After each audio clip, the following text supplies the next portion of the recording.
রমজানের 1 মাস সিয়াম পালন করবেন, যাকাত ফরজ হয়ে গেলে দিয়ে দেবেন, আপনি আল্লাহর ওলি। ওলি মানে বন্ধু, ওলি মানে বন্ধু। তো এই কাজগুলো যারা করবে তারা আল্লাহর বন্ধু হতে পারবে কি পারবে না? পারবে, পারবে। আল্লাহ তাআলা একেবারে নাকচ করে দিয়ে বলছেন ওয়ালা তাত্তাবিউ, আল্লাহ ছাড়া কোনো অভিভাবকের আনুগত্য করা চলবে কে না। আর অন্যদিকে কি বলা হচ্ছে? আতিউল্লাহ ওয়া আতিউর রাসূল, তোমরা আল্লাহ এবং তার রাসূলের আনুগত্য করো। কি বলছি বুঝতে পারছেন না? সেদিন জানাজা পড়তে গেলাম, একটা লোক জোরে জোরে বলছে মাইয়েতের উদ্দেশ্যে, সবাই বলুন মিনহা খালাকনাকুম ওয়া ফিহা নুঈদুকুম ওয়া মিনহা নুখরিজুকুম তারাতান উখরা। আমি বললাম চাচা দোয়া কোথায় পেলে? চাচা দোয়া কোথায় পেলে? তো বলছে তোমাদের যত বড় বড় ফটো, এটা কোরআন মাজিদের আয়াত, এটা বললে অসুবিধা কি আছে? হ্যাঁ, তোমাদের ফটো দেওয়ার জায়গা পাও না। আইলাম চাচা তাহলে এক কাজ করো, রুকুতে গিয়ে কি দোয়া বলে নামাজে? তা বলছে সুবহান রাব্বিয়াল আযীম। তাহলে আজকে ওইটা বাদ দিয়ে কোরআন তো ভালো জিনিস, কুল হু সূরাটা বলো 3 বার, দেখি তোমার নামাজ কেমন করে হয়। রুকুতে গিয়ে 3 বার কুল হু সূরাটা বলো, সূরা ইখলাস।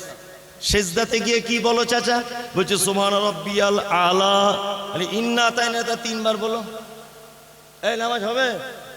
হবে? এটাও তো কোরআন। এটা কি কোরআন?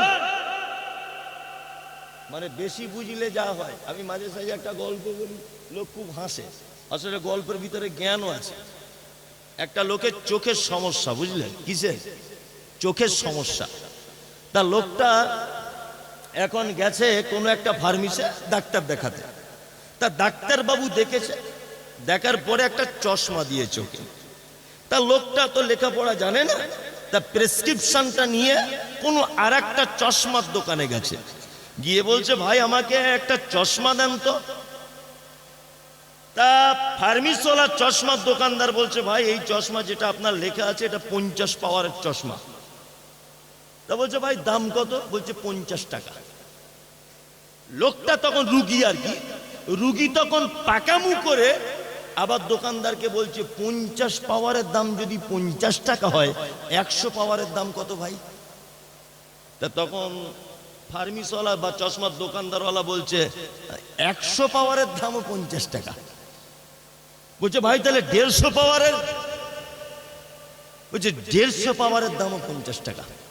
রুগী তখন বলছে তাহলে 150 পাওয়ারেরটাই দেন, কাজ বেশি হবে। ফালতু 50 টাকা আমি পাওয়ার বেশি কিনবো, আমি কেন ফালতু 50 পাওয়ারের কিনতে যাব?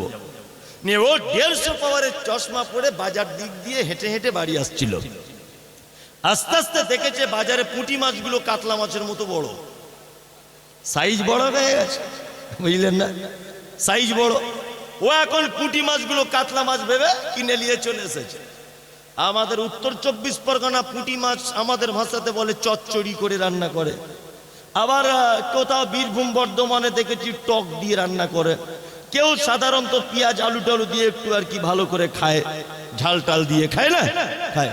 পুঁটি মাছ কেউ যদি বলে দাকা পিস পিস পিস পিস করবো, সম্ভব? সম্ভব নয়। লোকটা ভাত খেতে বসেছে, যখন চশমা খুলে ভাত খেতে বসেছে, তোর বউকে বলছে ওরে সাবিনা ভাত আন। তা ওর বউ পুঁটি মাছ যেমন রান্না করে তেমন রান্না করে বাটিতে করে দিয়েছে। ও খুব টেটিয়া মেজাজের লোক, মানে রাগী লোক। তখন বলছে এই বদমায়েশ মেয়ে ছেলে, আমি যে কাতলা মাছ আনলাম ওটা তোর বাপের বাড়ি পাঠিয়ে দিয়ে পুঁটি মাছ রান্না করেছিস? হারামখোর বদমায়েশ কোথাকারে, আর সে কাতলা মাছ আন। ওর বউ বলছে আমার মরা নানির কসম করে বলছি না, তুমি এই মাছই এনেছো। বলছে একদম মিথ্যা কথা বলবি না, তো চামড়া তুলে দেবো, কিন্তু সত্যি কথা বল, মাছ কি করলি? ওর বউ ভালো মেয়ে, বলছে আল্লাহর কসম, মায়ের কসম, নানির কসম, খালার কসম, আর সব কসম এক জায়গা করে দিয়েছে। আল্লাহ ছাড়া কারুর নামে কসম করা বৈধ নয়। জাস্ট গল্প বোঝানোর জন্য বলছি।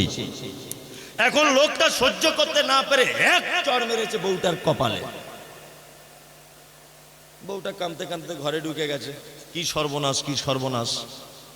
তারপরের দিন লোকটা আবার বাজার থেকে একই কেস, পরের দিন আবার মার খেয়েছে বউটা। বউটা মোটামুটি 1.5-2 ঘন্টা ধরে দরজা লাগিয়ে করে কাঁদছে। এখন লোকটা মনে মনে ভাবছে, আমার বউ আজকে প্রায় 15 বছর বিয়ে করেছি, জীবনে কোনোদিন কাঁদেনি, ওকে এত ভালোবাসি, ও আজকে কেন এত কান্না কাঁদছে? আর ওকে আমি বা মারলামই কেন? আমি তো নিজেই বুঝতে পারছি না কেন মেরেছি, ওকে মারছেই বা কেন? তখন লোকটা ভাবছে, মনে হচ্ছে শালা চশমার কোনো প্রবলেম, এই চশমা পরেই মনে হচ্ছে ভুল বোঝাবুঝি কিছু একটা হচ্ছে। লোকটা আবার ওই চশমা নিয়ে যে ডাক্তার দেখিয়েছিল ওই ডাক্তারের কাছে গেছে। ডাক্তার বলছে, কি হলো ভাই? বলছে, ভাই সর্বনাশ, তোমার চশমা পরে তো আমার বউ মার খেয়ে খেয়ে জীবন যাচ্ছে। কি সর্বনাশ করলে ভাই, কি সর্বনাশ করলে? তখন ডাক্তার বলছে, দেখি ভাই চশমাটা ডাক্তারবাবু চোখি দিয়ে বা মেশিন দিয়ে দেখে বলছে, ভাই আমি তো প্রেসক্রিপশনের সঙ্গে মিলিয়ে বলছে, আমি তো ভাই এই চশমা লিখিনি, আমি তো 50 পাওয়ারের লিখেছি। রুগী তখন বলছে, কেন? 50 পাওয়ারের দামও 50 আর 150 পাওয়ারের দামও 50, ওই জন্য আমি বেশি কাজ হবে বলে 150 পাওয়ারেরটা নিয়েছি, ক্ষতি কি? তখন ডাক্তার বাবু বলছে, শোনো, তুমি এই চশমা 2 দিন পরে থাকলে তোমার বউ তালাক হয়ে যেত। এতে 2 দিন সময় মার খেয়েছে আর মোটেই টিকতে পারতো না। কি বলছি বুঝতে পারছেন? তার মানে বোঝা যাচ্ছে যে আপনি যদি চিকিৎসকের উপরে কোনো জিনিস ভালো বুঝতে চান তাহলে রুগী বাঁচবে না। মুহাম্মদ সাল্লাল্লাহু আলাইহি ওয়াসাল্লাম যে জায়গায় যে কথা বলেছেন ওই কথাই বলা লাগবে। আপনি যদি উল্টো করে যদি ধরেন তাহলে সেটা চলবে না। বিসমিল্লাহ বলে মাটি দিতে হবে। চাচাকে বলছি বিসমিল্লাহ বলে দাও। মিনহা খালাকনাকুম ওয়া ফিহা নুঈদুকুম ওয়া মিনহা নুখরিজুকুম তারাতান উখরা। এটা তো সহিহ হাদিস থেকে আল্লাহ রাসূলের কোনো রওয়ায়াত এরকম পাওয়া যায় না।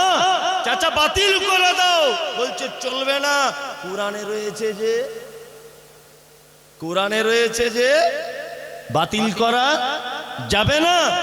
বিনীত অনুরোধ আপনার কাছে, আপনি আমার দিনী ভাই, আল্লাহ তাআলা বলেন, লাকাদ কানা লাকুম ফি রাসূলিল্লাহি উসওয়াতুন হাসানা। প্রত্যেক মানুষের জীবনের উত্তম আদর্শ কে? মুহাম্মদ সাল্লাল্লাহু আলাইহি ওয়াসাল্লাম। আল্লাহ তো এই কথা বললেন না, লাকাদ কানা লাকুম ফি হুজুরিন উসওয়াতুন হাসানা। তোমাদের জন্য উত্তম আদর্শ হলো তোমাদের হুজুর।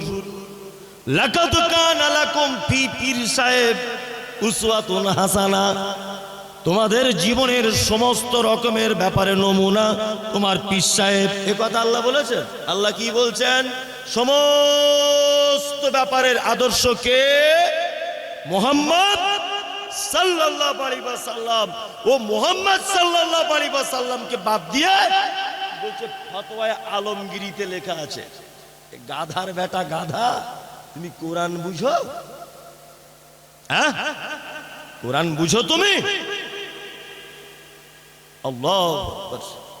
আল্লাহ জাতিকে তুমি হেফাজত করো, বলুন আমিন আমিন। আল্লাহ তাআলা তারপরে আবার বলছেন, ওয়াকাম মিন কারিয়াতিন আহলাকনাহা ফাজাআহা বাসুনা বায়াতান আও হুম কাইলুন। আল্লাহ সুবহানাহু ওয়া তাআলা বলছেন, কত জনপদকে আমি ধ্বংস করে দিয়েছি, ফলে আমার শাস্তি তাদের উপর রাত্রিকালে ঘুমন্ত অবস্থায় এবং দুপুর বেলাতে এসেছে।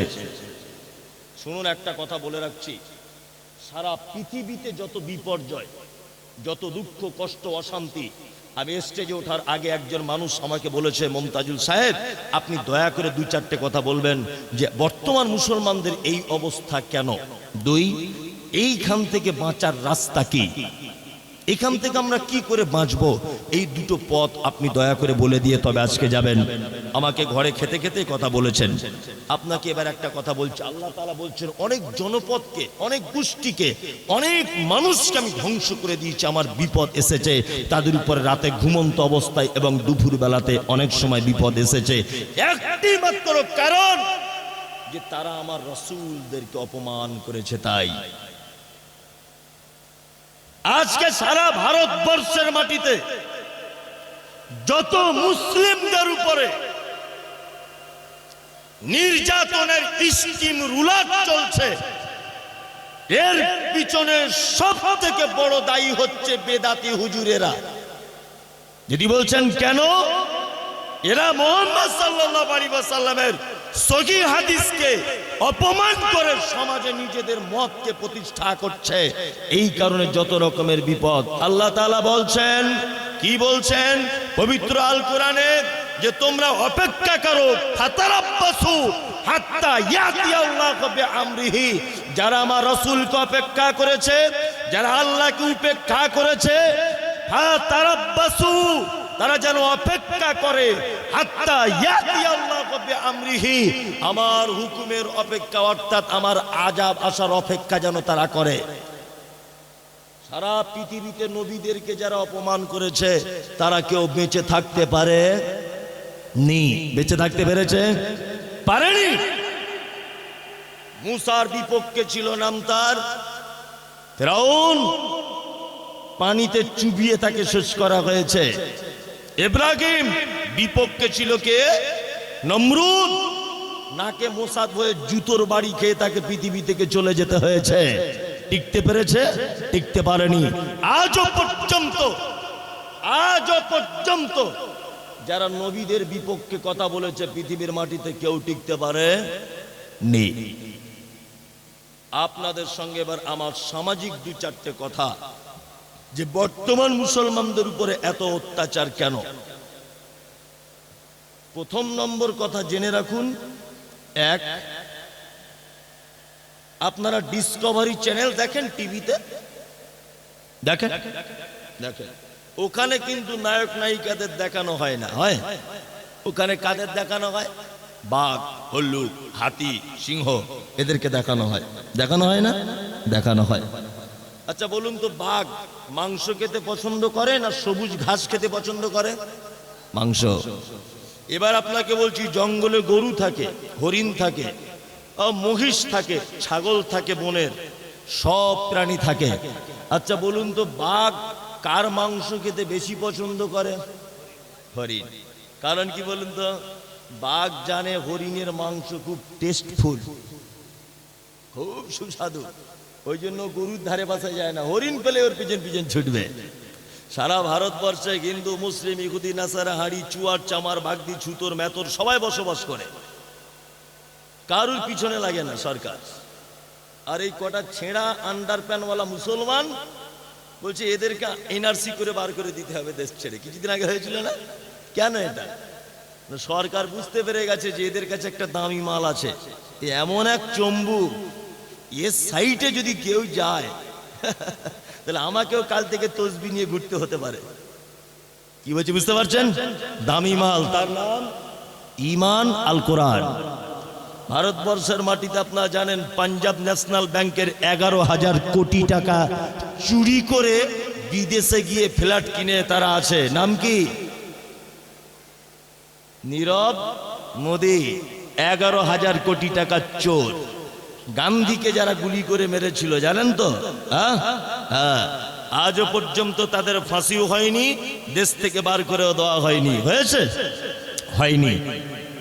আজও তারা এদেশের মাটিতে আছে। এবার আপনাকে বলি, কিছুদিন আগে নদিয়ার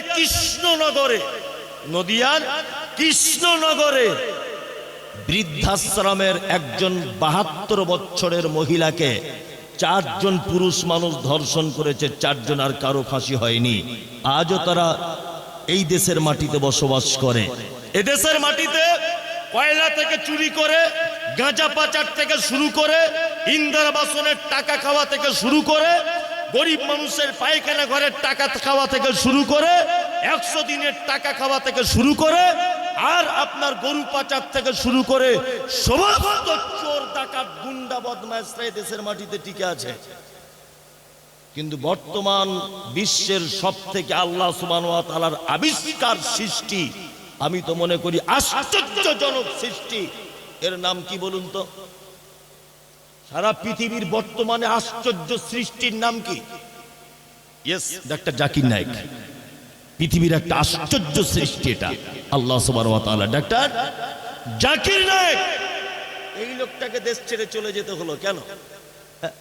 চোরেরা আছে, গুন্ডারা আছে, গরু পাচারকারীরা আছে, ব্যাংকের টাকা চুরি করে নিয়েছে, তারা এদেশে আছে। জাকির নায়েক কেন ছেড়ে চলে গেল? কি দোষ করলো?